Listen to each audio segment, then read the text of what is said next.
Assalamualaikum warahmatullahi wabarakatuh. Bismillahirrahmanirrahim.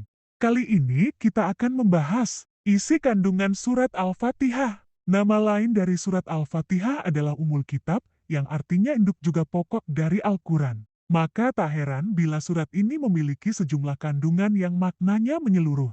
Lantas, apa saja isi kandungan surat Al-Fatihah?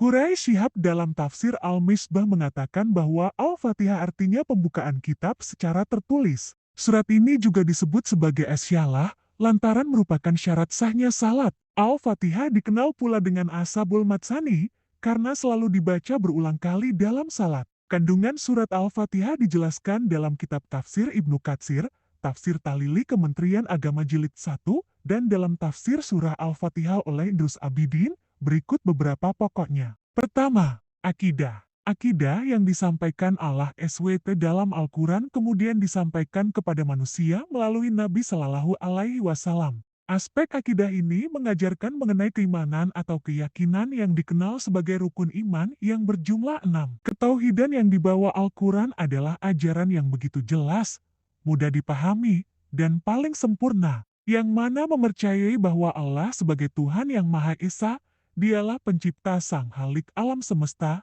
dan selainnya adalah makhluk yang diciptakan. Kedua, ibadah. Ibadah dikatakan sebagai aktivitas yang berdasarkan pada ketentuan ilahi yang berpotensi menjaring kecintaan dan keridaan Allah SWT, baik kegiatan yang letaknya dalam hati, lisan, atau fisik. Tentang ibadah diterangkan dalam ayat kelima, di mana dalam ayat ini Allah secara langsung mengajarkan hamba agar menyembah hanya kepadanya semata. Ibadah juga merupakan hak Allah dan kewajiban para hambanya. Ketiga, hukum-hukum. Allah menetapkan sejumlah peraturan untuk mencapai kebahagiaan di dunia maupun di akhirat. Ketentuan-ketentuan ini mengenai jalinan hubungan manusia dengan Allah, sesama manusia, serta kepada alam semesta.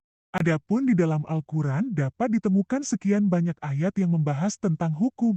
Tetapi dalam surat Al-Fatihah, penjelasan mengenai peraturan Allah SWT dinyatakan dalam ayat 6, tunjukilah kami jalan yang lurus, jalan yang membimbing manusia kepada keselamatan serta kesejahteraan dunia akhirat. Keempat, janji dan ancaman.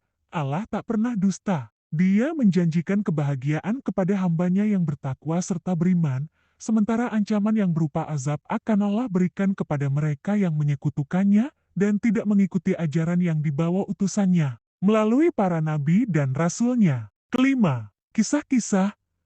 Allah sengaja menceritakan berbagai riwayat terdahulu agar menjadi teladan dan bisa diambil pelajaran bagi hambanya yang lain. Pengutusan terhadap para nabi dan rasul dimaksudkan untuk mengajak umat dan bangsa yang telah lalu kepada jalan kebenaran. Tetapi banyak yang menolak ajaran dan ada juga yang menerimanya. Sehingga Allah mengkisahkannya dalam Al-Quran. Disebutkan bahwa 3/4 dari isi Al-Quran adalah kisah tentang bangsa dan umat terdahulu, dan anjuran kepada manusia untuk mengambil hikmah yang terkandungnya. Pokok pembahasan mengenai kisah-kisah dalam surat Al-Fatihah terkandung dalam ayat ke-7-nya, yaitu jalan orang-orang yang telah Engkau beri nikmat, bukan jalan mereka yang dimurkai dan bukan pula jalan orang-orang yang sesat. Itulah beberapa isi kandungan surat Al-Fatihah. Terima kasih sudah menonton. Jangan lupa like, komen, dan subscribe.